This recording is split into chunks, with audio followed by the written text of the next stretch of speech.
Assalamualaikum warahmatullahi wabarakatuh. Selamat pagi siswa-siswi sekalian dimanapun Anda berada. Baiklah, pada kesempatan ini saya akan menjelaskan kembali tentang mengenal informasi. Ini merupakan pelajaran tentang dasar-dasar internet. Baiklah siswa-siswi sekalian, diharapkan dengan materi ini kalian bisa menyebutkan pengertian internet dan kalian juga bisa menyebutkan pengertian intranet. Kemudian diharapkan juga bisa menceritakan sejarah perkembangan internet, kemudian menyebutkan fungsi-fungsi layanan dalam internet, kemudian diharapkan juga mampu menjelaskan manfaat internet, dan seterusnya bisa juga menjelaskan efek negatif dari internet. Nah, apa itu internet? Sebuah pertanyaan yang harus kita jawab tentunya. Internet merupakan kepanjangan dari interconnected network. Jika diterjemahkan secara langsung, jaringan yang saling terhubung. Jika didefinisikan secara lengkap, internet adalah kumpulan komputer yang terhubung satu dengan yang lain dalam sebuah jaringan. Mengapa disebut jaringan?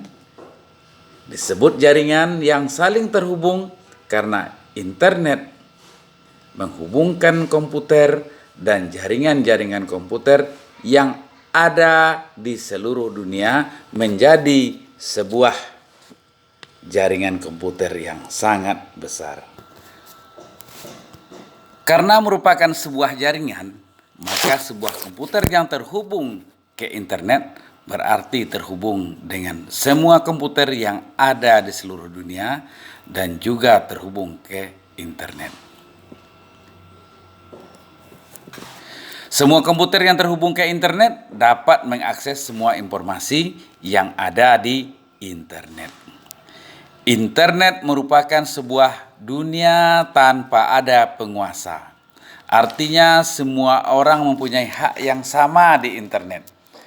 Karena itu, internet merupakan dunia yang bebas dimasuki tanpa batas, tanpa harus terikat dengan peraturan-peraturan negara tertentu, dan tidak dibatasi dengan batas-batas wilayah teritorial. Ada dua peranan penting dari internet, yaitu pertama sebagai sumber data dan informasi, kedua sebagai sarana pertukaran data dan informasi. Sebagai sumber informasi, internet menyimpan berbagai jenis informasi dan dalam jumlah tanpa batas tentunya. Kita dapat mengakses informasi apapun di internet. Bahkan kita dapat juga menampilkan informasi yang kita miliki di internet agar dapat diakses oleh orang lain. Baiklah, berikutnya kita akan bercerita sejarah perkembangan internet. Asal mula internet ini bermula ketika negara Rusia pada tahun 1957 meluncurkan satelit buatan bernama Sputnik. Amerika Serikat menyadari akan kemungkinan Rusia untuk mengirimkan rudal nuklir dari satelit tersebut. Karena itu Amerika membentuk ARPA, Advanced Research Project Agency, untuk membuat sebuah teknologi dalam menangkal kemungkinan serangan rudal dari Rusia. Nah, selanjutnya pada tahun 1969, ketika Departemen Pertahanan Amerika yang bernama US Defense Advanced Research Project Agency atau disingkat juga dengan DARPA, memutuskan untuk mengadakan riset tentang bagaimana cara menghubungkan sejumlah komputer sehingga membentuk jaringan organik. Program riset ini dikenal dengan nama ARPANET. Kemudian pada tahun 1970 sudah lebih dari 10 komputer yang berhasil dihubungkan dalam satu jaringan dan bisa saling berkomunikasi sehingga membentuk dia sebuah jaringan. Kemudian pada tahun 1972, Roy Tomlinson berhasil menyempurnakan program email yang ia ciptakan setahun lalu ya, untuk ARPANET. Jadi tahun sebelumnya, setahun sebelumnya itu dia membuat untuk ARPANET ya. Program email ini begitu mudah sehingga langsung menjadi populer di kala itu. Pada tahun yang sama muncullah ikon @ yang juga diperkenalkan sebagai lambang penting untuk menunjukkan. Nah, kita sebut juga dengan @ dalam bahasa kitanya sama dengan pada tentunya. Nah, diperkenalkan tahun 1973 ya.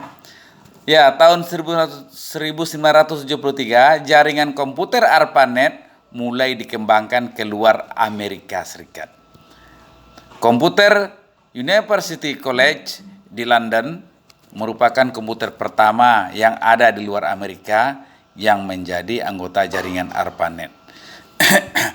Kemudian pada tahun yang sama, dua orang ahli komputer, yakni Vinton Cerf dan Bob Kahn, mempresentasikan sebuah gagasan yang lebih besar yang menjadi cikal bakal pemikiran internet. Ide ini dipresentasikan untuk pertama kalinya di Universitas Sussex. Nah, hari yang bersejarah berikutnya adalah pada tanggal 26 Maret 1976 ketika Ratu Inggris berhasil mengirim email dari Royal Signal and Radar Establishment di Mayfair. Setahun kemudian sudah lebih dari 100 komputer yang tergabung di ARPANET membentuk sebuah jaringan atau network.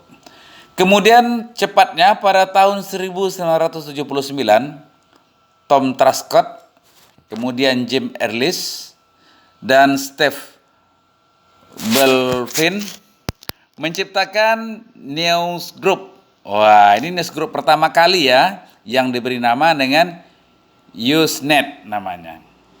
Kemudian pada tahun 1981 France Telkom menciptakan gebrakan dengan meluncurkan telepon televisi pertama. Jadi karena komputer yang membentuk jaringan semakin hari semakin banyak, maka dibutuhkanlah sebuah protokol resmi yang diakui oleh semua jaringan. Pada tahun 1982 dibentuklah Transmission Control Protocol atau kita kenal juga dengan TCP dan Internet Protocol atau IP yang kita kenal semua. Sementara itu di Eropa muncul jaringan komputer tandingan yang dikenal dengan EUNET yang menyediakan jasa jaringan komputer di mana negara Belanda, Inggris, Denmark, dan Swedia. Jaringan EUNET menyediakan jasa email dan news group Usenet. Jadi untuk menyeragamkan alamat di jaringan komputer yang ada, maka pada tahun 1984 diperkenalkan sistem nama domain yang kini kita kenal dengan DNS atau Domain Name System. Komputer yang tersambung dengan jaringan yang ada sudah melebihi 1000 komputer.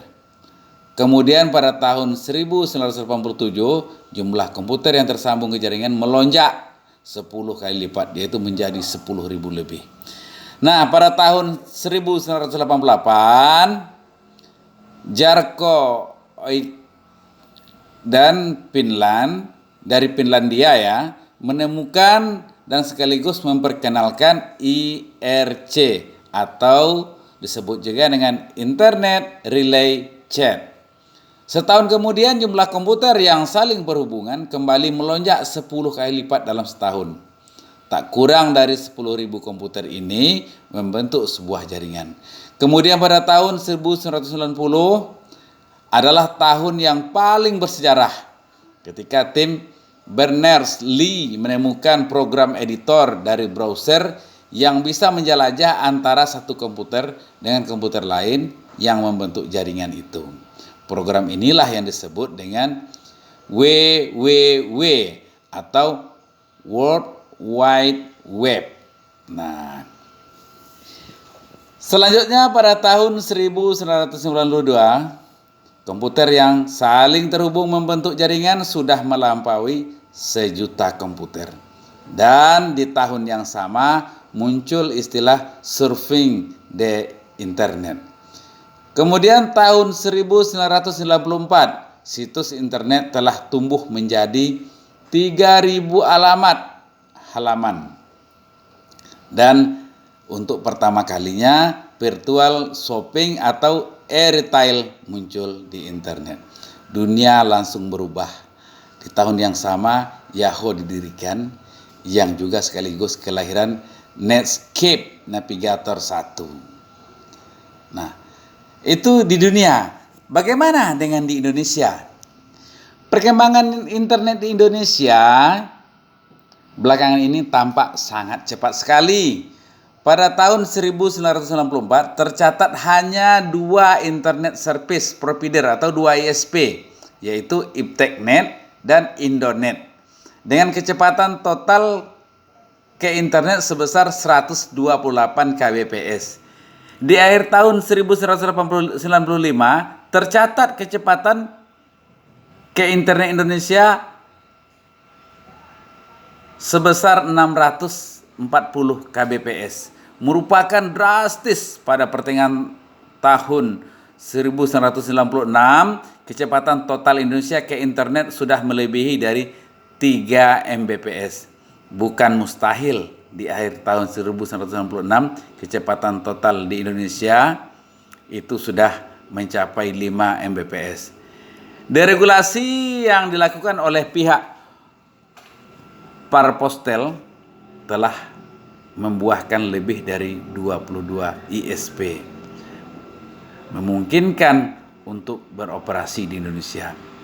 Komposisi pengguna internet di Indonesia saat ini didominasi oleh pengguna dari pihak komersial, lebih dari 50%. Kemudian disusul oleh pengguna yang dari perguruan tinggi di Indonesia, dengan sejumlah total pengguna internet di Indonesia melebihi 30.000 orang pada tahun itu. Kalau sekarang tentunya akan lebih lagi dari itu. Apalagi pada saat ini kita sedang menghadapi virus corona ini. Semuanya serba belajar dari rumah. Nah, itu sejarah singkatnya ya. Kemudian pada tahun 2000 pengguna internet di Indonesia menurut data dari Internet World Stage itu sekitar 2 juta orang. Jadi pada tahun atau pada bulan Juni tahun 2012 itu meningkat menjadi 65 juta orang. Memang luar biasa ya. Nah, pada saat ini internet ini sudah masuk merambah ke dunia bisnis, tidak hanya di sektor pendidikan, tidak hanya di sektor hiburan, tapi sudah masuk ke dunia bisnis. Di antaranya kalian pernah dengar e-commerce. E-commerce itu adalah electronic commerce. Nah, itu sebagai yang digunakan untuk orang-orang yang berdagang tentunya. Ini sangat besar sekali pengaruhnya di e-commerce. Kemudian ada juga internet banking. Ini banyak digunakan oleh perbankan. Kemudian juga belajar jarak jauh seperti kita sekarang ini namanya belajar jarak jauh. Kemudian ya banyak lagi hal-hal penting yang positif yang ada di internet. Barangkali ini saja, ini durasi waktunya terlalu banyak. Nanti akan saya lampirkan juga nanti beberapa slide-slide-nya atau PowerPoint-nya. Nanti silakan dipelajari PowerPoint tersebut. Kemudian silakan dijawab soal-soal yang telah disediakan melalui link, yaitu melalui Google Formulir tentunya. Jadi kalian bisa jawab sebelum deadline-nya habis. Kalau udah habis deadline-nya, kalian tidak bisa menjawab lagi karena Bapak membuat dalam satu token saja. Baik, demikian saja yang dapat saya sampaikan. Terima kasih atas segala perhatiannya. Mohon maaf bila ada yang tidak berkenan. Wassalamualaikum warahmatullahi wabarakatuh.